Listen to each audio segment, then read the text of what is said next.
Средното општинско училиште Гошо Викентиев и годинава навреме ќе ја избере фирмата за бесплатен превоз на учениците. За разлика од пред 2 години, кога доцнеше правилникот за организирање на превозот што го издава Министерството за образование, оваа година постапката се одвива во законскиот рок. Тендерот е веќе објавен и ќе трае до 10 септември.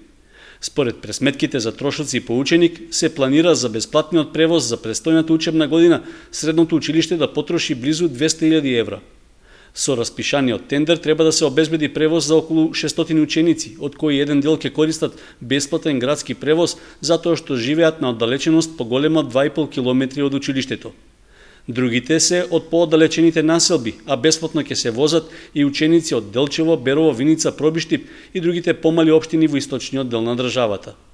Според информациите од одделението за јавни дејности на општина Кочани, поради обемноста на постапката и бројот на учениците што треба да бидат опфатени со превозот, ќе се објават две различни тендерски постапки.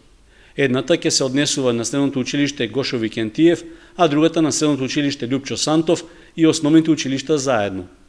Компанијата Автоатом во изминатите години редовно го вршеше превозот и покрај тоа што доцнеше префрлањето на дел од парите за извршената услуга од буџетот на општината.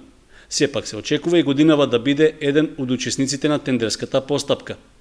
На заинтересираните понудувачи им е оставен доволен рок за учество на тендерот, како и за евентуални жалби во врска со постапката.